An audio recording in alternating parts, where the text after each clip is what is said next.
오늘 저희가 시승할 차는 캐딜락 에스컬레이드 ESV입니다. ESV는 에스컬레이드 스트레치 비클의 줄임말인데요. 기본형보다 훨씬 더 깁니다. 그래서 지금 이 주차칸에 걸쳐 있는 모습 보세요. 차체 길이가 5790mm입니다. 그래서 5.5m 기준으로 된 주차칸에 넣으면 이런 모양이 되죠. 그리고 휠 베이스만 3401mm, 3.4m가 넘습니다. 정말 어마어마한 크기입니다. 옆으로 따라 돌아가면 이 차가 얼마나 긴지 체감이 됩니다. 우리나라 주차장법에 따르면 주차칸 길이가 5.5m, 너비는 2.3이었다가 요즘에는 2.5m로 확장을 하는 추세입니다. 5.5m, 2.5m 너비는 들어갑니다. 차체 너비가 2020mm라 들어가는데 길이는 어쩔 수가 없어요. 근데 또 최근에 제가 탔던 그 집 글래디에이터랑 비교하면은 오히려 휠 베이스는 집 글래디에이터가 더 깁니다. 차체 길이는 조금 짧은데요. 그래서 긴 차에 대한 두려움 별로 없어도 될 것 같아요. 글라디에이터도 몰아보니까 의외로 편하더라고요. 그릴 부분이 지금 다릅니다. 여기 이제 조명이 들어오잖아요. 이게 이제 가장 위에 있는 트림, 스포츠 트림은 이렇게 메쉬 타입 그릴로 되어 있고, 이 그릴 주변에는 조명이 들어오지 않고 엠블럼 주변에만 조명이 들어오고 있습니다. 그리고 뒷모습도 디자인을 좀 개선을 했다고 합니다. 테일램프 길이가 거의 1m에 달한다고 하는데 LED 테일램프가 들어갔고, 뒷 범퍼와 또 머플러 부분 이런 데를 조금 더 깔끔하게 디자인을 다듬었습니다. 그리고 전반적으로 이렇게 스케일이 큰 차지만 원래 디자이너들은 여백을 좀 참지 못한다고 해요. 뭔가를 좀 디테일을 넣고 싶고 이런 강박에 시달릴 때가 있는데, 우리 캐딜락 디자이너들을 잘 참은 것 같습니다. 굉장히 큰 여백인데 여기에 자질구레한 장식보다는 은은한 곡면이나 은은한 주름으로 아주 담백하고 간결하게 마무리를 해서 오히려 이 전체적으로 굉장히 큰 이 에스컬레이드 ESV 특유의 덩어리 질감이 잘 드러나는 것 같습니다. 그리고 뭐 이 차 재밌는 부분이 되게 많은데요. 일단은 휠은 에스컬레이드 역사상 가장 크다고 합니다. 기존에는 22인치였는데 이번에는 24인치 휠을 끼웁니다. 그리고 휠이 좀 틀린데요. 이게 지금 기본 스포츠 트림이고 상위 트림으로 가게 되면 스포크 10개짜리 휠로 끼워줍니다. 이번 디자인의 가장 특징은 부분 변경인데, 그럼에도 불구하고 굉장히 큰 첫인상의 차이를 가져오는 것은 이 헤드램프의 변화입니다. 셀레스틱이나 리릭처럼 GM의 전기차들의 디자인 테마를 가져왔고, 뭐 더 가까운 친척으로는 에스컬레이드의 전기차 버전이 있죠. 그 차 버전의 수직형 헤드램프를 고스란히 이식을 해왔습니다. 다만 이 가운데 부분은 전기차 버전은 조금 더 화려하게 해놨는데, 엔진차들은 어차피 그 엔진을 식혀야 되는 라디에이터 그릴이나 흡기구가 있어야 되다 보니까는 이 부분의 전통적인 역할은 그대로 남겨뒀다는 사실을 알 수가 있습니다. 이제 출발을 해보겠습니다.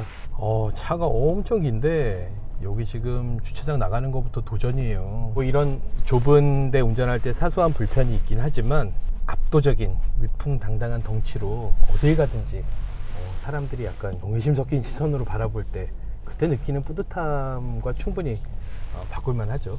오늘 시승 코스는 워커힐 호텔을 출발해서 강촌에 있는 한 카페를 반환점으로 삼아서 다녀올 예정입니다. 글래디에이터는 그래도 약간 좀 뭐랄까요, 차가 뭐 크긴 한데 골격 위주로 애가 좀 슬림하다는 느낌인데, 얘는 부피 덩어리감이 크다 보니까는 상당히 부담되네. 차가 무거워서 그런가? 브레이크 약간 이렇게 뭐랄까요, 밟았을 때 조금 제동력이 솟아오를 때까지 조금 약간 시간 차이가 느껴지네. 또 안 타던 차를 처음 탔으니까 낯선 느낌의 차이일 것 같긴 합니다. 캐딜락 에스컬레이드는 풀 사이즈 럭셔리 SUV입니다. 어떻게 보면 이급, 이 장르에서는 정말 아이콘격인 모델이라고 할 수가 있습니다. 워낙 유명하죠. 에스컬레이드는 1998년에 처음 데뷔를 했습니다. 당시에 캐딜락 최초의 SUV로 태어났고요. 그 즈음에 자동차 업계가 어떤 그 SUV 붐으로 굉장히 뜨겁게 달아오르고 있을 즈음이었습니다. 그래서 이미 실은 이제 군용차에 뿌리를 둔 그 시점부터 시작을 하게 되면은 1960년대에 SUV라는 이름 자체를 이렇게 부르진 않았더라도 그런 형태의 레저용으로 쓸 수 있는 차 형태가 자리를 잡고 있긴 했는데, 시간이 오래 지나면서 점점 고급화의 길을 걷게 됩니다. 그래서 영국에서는 이제 랜드로버가 레인지로버라는 고급화로 성공적으로 자리매김을 했고, 북미에서 역시 마찬가지였습니다. SUV 붐이 엄청나게 부는데 제조사 입장에서는 이걸 좀 더 부자한데 팔고 싶은 거예요. 그래서 더 고급화하자, 조금 더 편의 장비를 많이 넣자.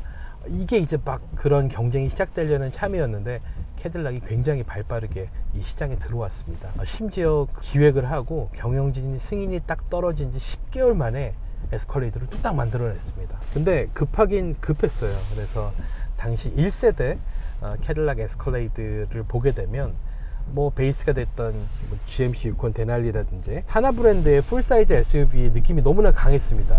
그 실내에도 확실하게 차별이 안 됐고, 어떻게 보면 급하게 배지가리를 한 이런 느낌이 있었는데 100% 만족을 못하더라도 일단 빨리 시작하자, 이게 이제 당시 캐딜락의 선택이었고 그거는 옳았던 것 같아요. 그래서 이제 이후에 캐딜락은 에스컬레이드를 꾸준히 진화시켜 나가기 시작합니다. 2002년에 2세대, 2005년에 3세대, 그 다음에 2015년과 2021년에 각각 4세대, 5세대를 선보였고요. 지금 저희가 타고 있는 지난해 이제 7월에 북미에서 발표를 했습니다. 2025년형으로 발표를 했고, 지금 이 에스컬레이드는 세대 구분을 굳이 하자면 5.5세대 정도가 된다고 볼 수 있을 것 같아요. 그래서 5세대와 뭐 이렇게 눈에 보이지 않는 부분들은 여전히 다 똑같습니다. 파워트레인도 그렇고. 그러나 이제 눈에 보이는 부분들을 굉장히 큰 폭으로 좀 변화를 시켰고, 지난해 에스컬레이드는 전동화 모델도 같이 선보였습니다.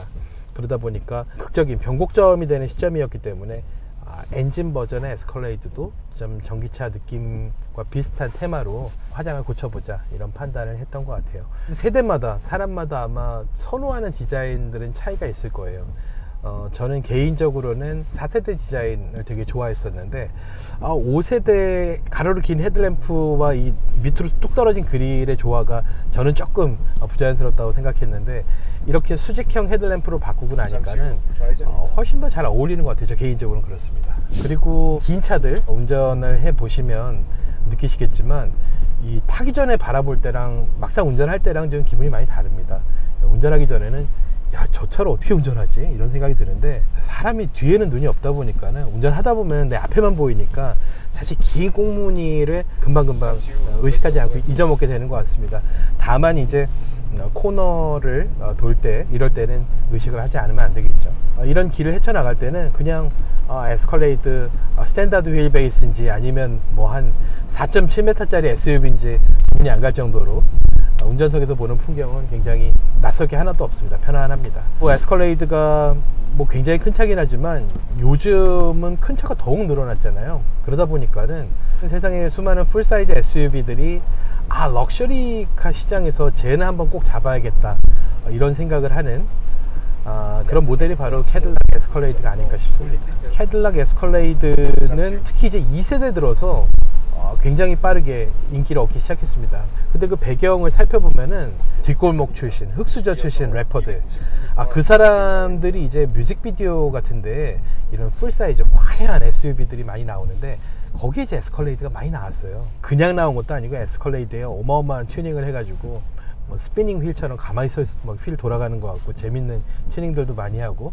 그러면서 정말 크고 비싸고 화려하고 어떤 부의 상징, 예술인들, 아티스트나 스포츠 스타들이 사랑하는 차, 이런 이미지와 연결고리가 생기면서 캐딜락 에스컬레이드의 정체성이 더 뚜렷해졌다는 생각이 듭니다. 반면 국내에서는 에스컬레이드의 존재감이 그렇게 크지는 않습니다. 2024년 판매 통계를 확인을 해봤더니 에스컬레이드와 에스컬레이드 ESV를 합쳐서 한 350대 정도 팔렸거든요. 지난해보다 올해 가격을 인상을 했습니다. 이번에 2025년형이 되면서. 근데 지난해 기준으로 봤을 때는 기본형이 1억 5,900이었고 또 ESV가 1억 6,900이었는데요. 그보다 훨씬 비싼 2억 원부터 시작하는 레인지로버 판매가 훨씬 많았다는 점을 살펴보면은 에스컬레이드가 아직도 이 시장에서 내 영역을 확보할 수 있는 가능성은 충분히 있다는 생각이 듭니다. 참고로 레인지로버 같은 경우는 지난해 전체 판매 대수가 한 1,600대 정도 됐어요. 그러다 보니까는 더 비싼 차인데 비슷한 장르고 이 에스컬레이드가 더 할 수 있지 않나, 이런 생각이 드는 거죠. 그래서 이제 그 GM 코리아에서도 과연 에스컬레이드의 어떤 부분을 어필을 해야 사람들이 더 관심을 가질까를 많이 고민했던 것 같습니다. 그래서 2025년형으로 들여오면서 ESV 버전의 2열 좌석을 executive seat 옵션을 넣기로 했대요. 레인지로버도 롱휠베이스 모델들 뒷좌석 굉장히 플래그십 세단처럼 편하잖아요. 에스컬레이드 역시 뒷좌석을 좀 더 쇼퍼 드리븐에 특화시킨 모델로 만들어보자. 그래서 우리가 타고 있는 차가 바로 그 모델입니다.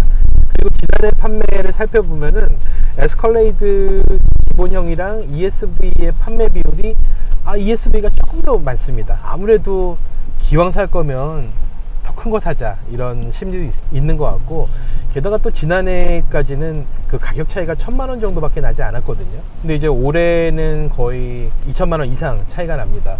대신 뒷좌석에 굉장히 많은 편의 장비가 있다는데 그 장비들은 제가 돌아오는 길에 또 진행하시는 분들께 잠깐 운전을 좀 부탁을 드리고 앉아서 이것저것 체험을 해보려고 합니다.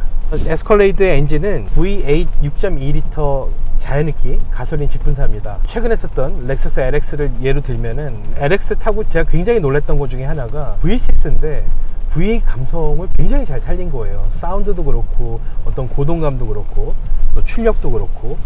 당연히 에스컬레이드를 꼭 때려잡아야 되는 이 업계 모범생이다 보니까 다 출력이나 토크 모두 렉서스 LX가 에스컬레이드보다 높습니다. 근데 에스컬레이드의 V8 6.2L 엔진은 이미 3.2세대부터 쓰고 있었어요. 그리고 1세대부터 이미 V8 5.0 엔진을 쓰고 있었고, 그러니까 에스컬레이드는 시작부터 지금까지 V8을 떠난 적이 없습니다.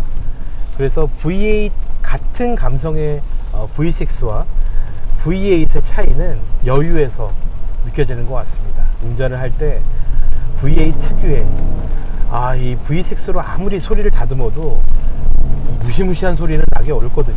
V8 6.2L 엔진의 최고 출력은 426마력이고 최대 토크는 63.6kgm입니다. 이 엔진은 역사가 꽤 있습니다. GM에서는 V8 스몰 블럭 엔진이라고 하는데 코드명은 L87인데요. 이 엔진은 2012년에는 콜벳의 심장으로 쓰기도 했습니다. 납작하고 날렵한 스포츠카도 쓰고 또 이렇게 큰 SUV나 픽업 트럭도 끄는 거죠. 그리고 이 엔진의 특성상 그 최대 토크를 뽑는 범위가 굉장히 넓습니다. 제어만 딱 보면 터보 엔진 아닌가 싶은데 자연흡기 엔진 맞습니다. 아마 1500rpm부터 4000rpm까지 굉장히 넓은 범위에서 최대 토크를 뽑는데, 아마 이 엔진을 처음 개발할 때부터 토크 쪽에 좀 초점을 맞춰서 출력보다는 더 넓은 토크 밴드에서 힘을 낼 수 있도록 설계를 하고 세팅을 한 결과가 아닌가 싶습니다. 그리고 변속기는 자동 10단 하이드라매틱 변속기를 쓰고 있습니다. 과거에 제가 시승했던 에스컬레이드는 6단 변속기를 쓰기도 했었는데요. 이제는 어느덧 10단까지 진화를 했습니다. 역시 지금 시장에서 경쟁할 렉서스 LX 같은 경우도 이미 10단 변속기를 쓰고 있죠. 그래서 이렇게 큰 차들의 변속기의 다단화는 아무래도 이산화탄소 배출량이라든지 인증 연비를 좋게 만들기 위해서 선택이 아닌 필수로 자리 잡아가는 것 같습니다. 그리고 지금 한 시속 100km 정도인데요. 가속 페달을 한 5분의 1? 살짝 갖다 댄 정도입니다. 이 정도만 갖다 댔을 때도 이 흐름에 맞춰 나가는데 전혀 부담이 없을 속도가 나오고 있고, 정말 지금 내고 있는 힘은 이 차가 가진 잠재력의 일부에 불과하다는 사실이 오히려 더 운전을 느긋하게 만들어주는 것 같습니다. 그리고 ESV가 공인연비가 복합 기준으로 에스컬레이드 기본형이 6.4고 에스컬레이드 ESV가 5.9km/L입니다. 1억 후반 차를 사는 사람이 기름값 걱정하겠어 라고 많은 분들이 생각하시겠지만 그 중에도 분명히 기름값 신경 쓰는 분들이 있습니다. 돈이 없어서가 아니라 돈이 아까워서. 그리고 그거보다 더 이분들이 신경 쓰게 만드는 거는 주유 횟수입니다. 연비가 안 좋으면 주유소 자주 가야 되잖아요. 얼마나 귀찮아요. 그래서 에스컬레이드는 연료 탱크가 91L입니다. 한번 가득 채우면 각오해야죠. 여기가 경춘고속도로인데요. 흐름에 따라서 지금 대략 한 시속 80, 90km 정도 주행하고 있는데, 지금 엔진 회전수가 한 1600, 1700 정도밖에 안 됩니다. 자동차 전용 도로를 제한 속도보다 약간 빨리 달린다고 해도 2000rpm 근처 갈 일이 없어요. 굉장히 낮은 회전수를 유지하면서. 근데 아까 말씀드린 것처럼 이미 1500rpm부터 최대 토크가 나오잖아요. 엔진 회전수는 낮게 가져가면서 힘은 빵빵하게 나올 수 있는 통큰 배기량을 가진 V8 엔진의 SUV가 갖고 있는 어떤 그런 매력이라고 할 수가 있을 것 같아요. ESV잖아요. 트렁크 공간이 상상을 초월합니다. 모든 좌석을 다 세웠을 때 트렁크 공간이 700리터가 넘습니다. 일반적인 SUV들이 한 400리터, 500리터, 600리터 이러는데, 그리고 3열 좌석 접고 2열 좌석 접으면은 나중에는 3000리터대까지 그 공간이 확장이 되거든요. 뭐든지 압도적입니다. 에스컬레이드는 정말 그 압도적인 크기와 성능과 공간, 이런 것들이 1998년 이후로 지금까지 긴 세월 동안 에스컬레이드가 100만 대 이상 팔릴 수 있었던 그런 핵심 매력들이 아니었나 생각을 해봅니다. 그리고 지금 빗 때리는 소리가 엄청 유리창에 들리고 있는데, 그 소리를 제외하면 정수성 훌륭합니다. 지금 이 물보라를 달리는데도 이 하체 속에서 올라오는 소리를 거의 들을 수가 없습니다. 확실히 무게가 에스컬레이드 ESV 기준으로 2,900kg이 넘거든요. 2.9톤, 거의 3톤 가까이 되거든요. 그러다 보니까 이 제동할 때 좀 밀리는 감각이 있습니다. 네 바퀴 전부 다 디스크 브레이크 쓰긴 했지만 여유 공간을 두고 제동을 해야 될 것 같고, 어쩌면 얘가 출고된 지 얼마 되지 않아서, 길이 들지 않아서 그럴 수도 있고, 뭐 원인은 여러 가지가 있을 것 같은데 브레이크 밟을 때 조금 초반 감각이 둔합니다. 그리고 이 디스플레이는 25인치나 되는데, 실제로 제가 집중해서 보고 있는 부분은 요 눈앞에 계기판인데, 실은 계기판도 잘 안 보게 돼. 그냥 이 너머 헤드업 디스플레이에 속도 다 나오니까 헤드업 디스플레이랑 내비게이션 지도, 요 두 가지 정도만 보게 되는 것 같아요. 55인치에다가 이 커맨드 센터까지 있잖아요. 그래서 실은 직접 누를 버튼이 거의 남아있지가 않습니다. 버튼들이 거의 없고, 그나마 버튼이 제일 많이 몰려있는 데가 운전대입니다. 예전과 반대죠. 예전이면 이쪽에 빼곡하게 뭔가 누를 것들이 있었을 텐데, 또 하나의 디스플레이가 있네요. 룸미러가 디스플레이로 뒷모습을 비추고 있습니다. 아마 이렇게 내리면은 실제 거울로 바뀌고요. 그리고 디스플레이가 이렇게 연결된 차들을 보게 되면은 이 부분이 참 아까워요. 어차피 이 운전대 림으로 가려진다는 걸 알기 때문에 이 부분에 사실은 아무것도 띄우지는 않잖아요. 이제 어떻게 보면 거기가 약간 데드 스페이스가 되는 거죠. 그럼에도 감성적으로 이게 쭉 이어져 있는, 단절 없이 그런 소비자의 감성을 만족시키기 위해서 좀 비용은 아깝지만 전체를 다 디스플레이로 덮어버렸습니다. 그리고 풀사이즈 SUV면은 일단 겉에서 덩치를 보면은 작은 버스만 하잖아요. 풀사이즈 SUV는 실내 각 요소들도 풀사이즈입니다. 운전석과 동반석 사이에 이 센터 콘솔 보시게 되면 너비가 어마어마합니다. 이 사이에 사람 한 명 충분히 앉을 정도로, 거기다 뭐 시트도 굉장히 넉넉한 크기고, 물론 요즘은 공간 확보를 위해서 얇은 시트가 트렌드가 되면서 두께 자체는 많이 두껍지 않지만 그 시트도 큼직하고, 이 필러도 엄청 큽니다. 한 손으로 쥘 수도 없어요. 제 손으로는. 필러도 엄청 굵고, 모든 요소들이 전부 다 큼직합니다. 관계자 이야기로는 기존에 에스컬레이드 ESV를 사가지고 시트를 개조를 하는, 불법이긴 하지만 그런 분들이 의외로 많이 계셨다고 합니다. 그래서 더 많은 사람을 태우기 위해서 개조를 하는 거죠. 그만큼 이 실내 공간, 이 최적 자체는 어마어마합니다. 럭셔리의 본질은 과잉이잖아요. 그래서 아니, 공간이 있다고 거기다 꼭 좌석을 다 채워야 돼? 넓게 앉으면 되지. 그게 바로 캐딜락 그리고 에스컬레이드의 정신 아닐까요? 5.79m 짜리를 혼자 운전하고 있지만 휑한 느낌이 들지 않습니다. 딱 요 정도 사이즈가 딱 좋다, 이런 기분을 주고, 그리고 굳이 제가 뭐 누군가를 쫓는다는 느낌으로 운전하는 게 절대 아닌데도 불구하고 운전하다 보면은 주변 차가 좀 뭐랄까 위압감을 느끼는 그런 분위기를 제가 느끼는 경우가 굉장히 많습니다. 차선을 알아서 터준다든지 쉽게 양보를 한다든지.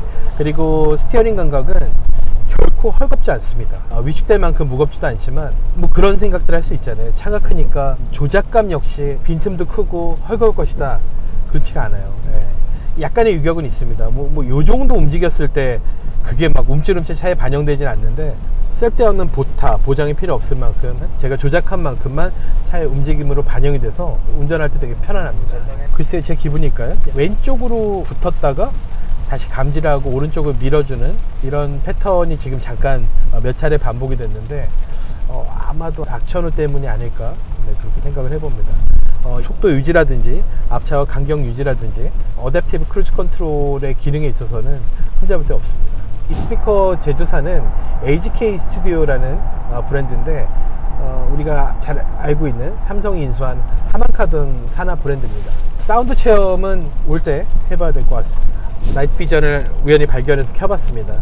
이 계기판 안에 열 화상 카메라로 감지한 앞쪽 풍경을 비춰주는데요. 일단은 비가 내려서 도로 노면도 차갑고 모든 게 차가운 상태다 보니까 대부분 어둡게 나옵니다. 열화상 카메라는 뜨거운 데가 밝게 보이잖아요. 근데 이제 앞에 버스가 달리고 있는데 버스는 이제 뒤쪽에 엔진이 있잖아요. 그래서 엔진룸 부분이 전체적으로 좀 밝게 빛나고 있고 머플러 부분이 특히 더 밝은 빛으로 빛나고 있는 걸 확인할 수 있습니다. 이 나이트 비전은 최대 100m 거리에 있는 물체, 생명체를 감지를 할 수가 있습니다. 그래서 빛이 전혀 없는 곳에서도 헤드램프가 닿지 않는 곳에 있는 어떤 물체를 확인하려고 할 때 굉장히 편리하고, 사실 뭐 사방트 다 가로등이 있는 우리나라에서는 별 쓸모가 없지만 땅덩이가 큰 나라들 가면은 도심구역을 벗어나면 정말 칠흑 같은 어둠이 내리는 곳들 많잖아요. 그런 데서는 되게 요긴하게 쓸 것 같습니다. 뭐 이런 액션홀 때도 마찬가지고요. AR 카메라는 앞에 풍경을 똑같이 다시 화면에 계기판에 띄워주네요. 눈앞에 보이는 풍경이 이 안에도 들어가 있어요. 그래서 뭐 극단적으로 이렇게 보고도 운전할 수가 있겠지만 굉장히 위험하겠죠. 자꾸 습관적으로 이 오른쪽 변속 레버로 손이 가는 거는 좀 문제네요. 와이퍼를 만지기 위해서. 와이퍼는 왼쪽 칼럼으로 조작을 합니다. 차가 크다는 걸 새삼 느끼는 게, 웬만한 차종 시승할 때는 제가 주행하다가 촬영을 종료하고 싶으면 팔을 뻗어서 카메라를 껐는데 지금 에스컬레이드는 어떤 카메라도 제 손이 닿지를 않네요. 그리고 실내는 이런 우드 패널들 있잖아요. 결도 오롯이 살아있고 우드와 금속, 이 가죽 조화가 너무 튀지 않고 은은한 대조를 이루면서 굉장히 고급스럽습니다. 캐딜락 브랜드의 인테리어를 보게 되면 GM의 다른 브랜드, 뭐 GMC라든지 쉐보레라든지 이런 브랜드와 가장 크게 차이나는 점 중에 하나가, 첫 번째는 색감이 있어서 톤 다운이 돼 있고 너무 자극적이지 않게, 그 다음 디테일은 정말 끔찍하게 챙기고요. 그 두 가지가 나머지 브랜드와 달리 캐딜락을 럭셔리 브랜드로 인식하게 만들어주는 그런 요소들이라는 생각이 들어요. 돌아가는 길에는 관계자분께 운전을 부탁드리고 뒷좌석에 앉아서 뒷좌석 체험을 해보고 있습니다. 이번에 2025년형이 되면서 ESV 버전의 이그제큐티브 시트가 들어갔는데요. 이그제큐티브 시트의 가장 큰 차이는 각각 독립식 시트 구성처럼 생겼는데 이 가운데 센터 콘솔을 고정형으로 길게 연결을 했습니다. 그래서 요 밑에는 수납 공간이 들어있고 여기에도 이제 커맨더 센터가 있습니다. 그래서 여기서 각종 기능을 조절을 할 수가 있고요. 이렇게 제 앞에도 접이식 테이블을 빼서 여기다 뭔가를 올려놓고 뭐 업무를 본다든지 간단하게 뭘 먹는다든지 할 수가 있습니다. 그리고 각 좌석 앞에는 디스플레이가 있습니다. 뒤에서 봐도 앞에 넓은 디스플레이가 잘 들어오고 있습니다. 천정에는 이렇게 파노라마 선루프를 달아서 2열에 앉아도 전혀 답답함 없이 밖을 내볼 수가 있습니다. 그리고 이런 데들은 이렇게 중간중간 아마도 스피커인 것 같아요. 스피커랑 송풍구가 있고 옷걸이, 그 다음에 버튼을 누르면 LED로 독서등이 들어오고 있습니다. 그리고 도어 트림이 이렇게 생겼어요. 아까 언급을 했던 가죽과 목재와 금속 부품의 조화가 굉장히 멋스럽습니다. 톤 다운된 색감이 굉장히 고급스럽죠. 천정은 약간 알칸타라를 연상시키는 아마도 인조가죽 소재일 거라고 생각이 들어요. 3열 좌석은 이렇게 생겼습니다. 7인승입니다. 차는 크지만 둘둘 3명, 뒷좌석은 3명이 앉을 수 있고 2열에는 독립식으로 한 명씩 앉을 수 있는 그런 구성입니다. 그 다음 이 커맨더 센터에서는 시트를 누르면 앞에서 했을 때와 비슷합니다. 온도라든지 마사지 기능, 또 위치도 조절할 수가 있고요. 모든 게 다 디지털화 되어 있습니다. 이런 비슷한 기능이 혼다 오디세이에 보면 캐빈 토크라고 운전자가 3년에 앉은 꼬맹이한테 스피커로 얘기하는 기능이 있잖아요. 근데 이 차의 중심은 뒷좌석이기 때문에 앞에서 뒤에다 명령하는 건 필요 없고 뒤에서 앞에다 이야기를 할 수 있는 이런 기능들이 숨겨져 있네요.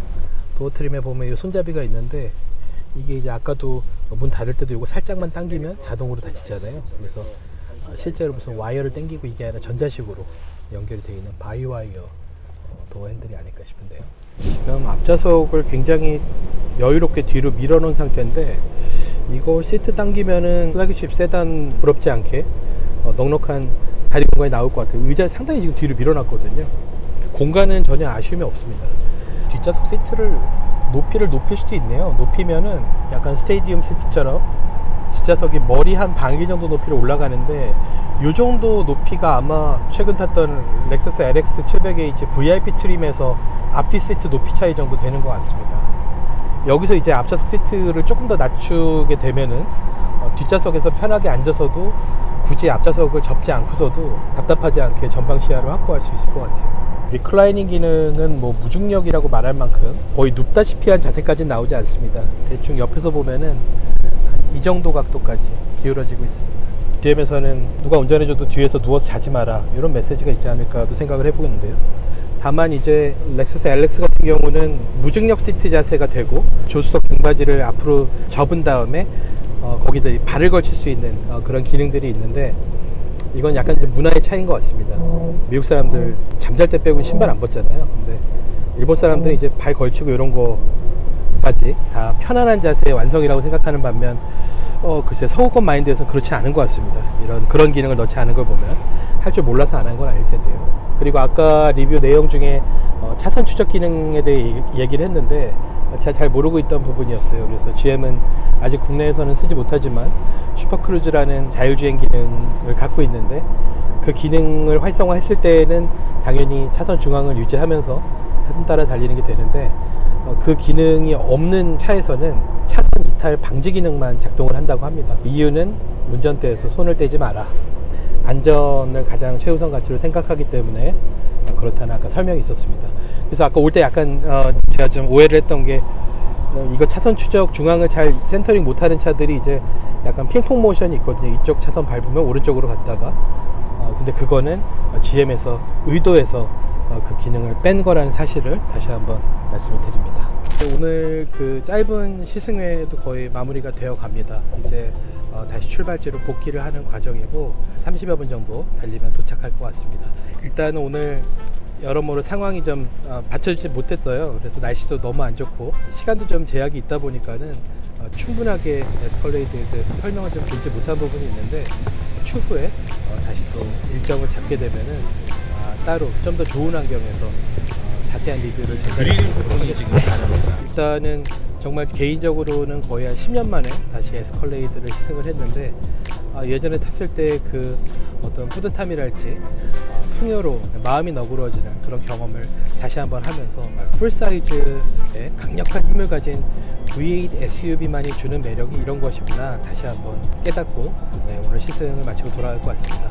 그리고 디지털 기술이 굉장히 많이 들어가서 예전보다 훨씬 더 쉽게 빠르게 누구나 적응할 수 있는 차로 거듭난 것 같습니다. 국내의 어떤 이 풀사이즈 SUV 시장이 최근 이제 신모델들이 좀 더 투입이 많이 되고 있어서 이전보다는 경쟁 상대가 많아지긴 했는데, 여전히 좀 기울어진 운동장인 건 사실입니다.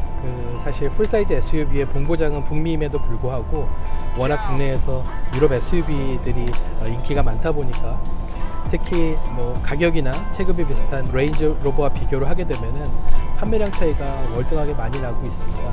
하지만 이번에 뒷좌석에 좀 초점을 맞춘 ESV를 내놓으면서 에스컬레이드가 어차피 1억 원은 넘고 2억 원은 넘지 않는 1억 원 후반대 좀 고급 SUV를 찾는 수요한테 어필할 수 있는 기회가 되지 않을까 생각을 해봅니다.